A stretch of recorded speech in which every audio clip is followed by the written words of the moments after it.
सध्या खूप व्हायरल झालेलं असं एक नाईट क्रीम मी माझ्यासाठी मागवलं आहे.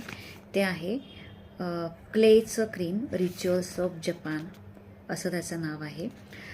तर ह्या नाईट क्रीमचं वैशिष्ट्य असं आहे की त्याच्यामध्ये राईस एक्स्ट्रॅक्ट यूज करण्यात आलेला आहे आणि एक जॅपनीज वाईन यूज करण्यात आली आहे ज्याचं नाव आहे सेक.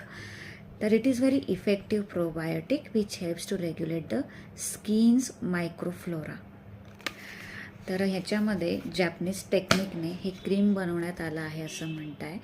तर तेच मी आता वापरून बघणार आहे आणि ह्यांच्या म्हणण्यानुसार तुम्ही हे ओव्हरनाईट म्हणजे तुम्ही रात्री जेव्हा स्किन तुमची क्लीन करतात म्हणजे जेव्हा तुम्ही फेस वॉश करतात त्याच्यानंतर हे क्रीम रोज लावून झोपायचं आणि सकाळी तुम्हाला त्याचा छान इफेक्ट दिसतो असं त्यांचं म्हणणं आहे. तर तेच आपण बघूया खरंच त्याचा इफेक्ट दिसतो का.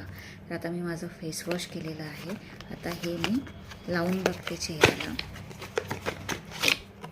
आणि त्यांनी सुरुवातीला जेव्हा तुम्ही वापराल ना तेव्हा पॅच टेस्ट करून बघा असं सांगितलं आहे.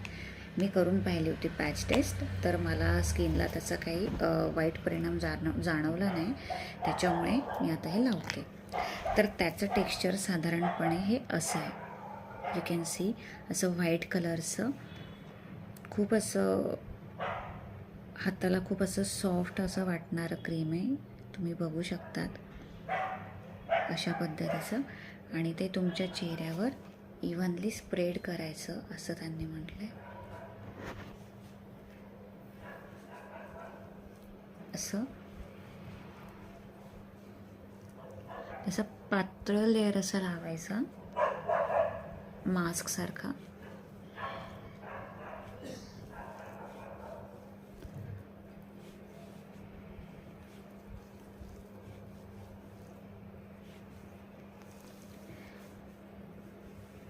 आणि हे लावून रात्रभर झोपून जायचं आणि सकाळी तुम्ही वॉश नाही केलं तरी चालणार आहे, फेस वॉश नाही केलं तरी चालणार आहे. तर त्याच्याने तुमची स्किन छान डीवी सॉफ्ट आणि ग्लोई दिसायला लागते असं त्यांनी म्हटलं आहे. तर अशा पद्धतीने मी ते लावून घेतलं आहे. आता आपण सकाळी बघूया त्याचा इफेक्ट कसा जाणवतो. तोपर्यंत गुड नाईट.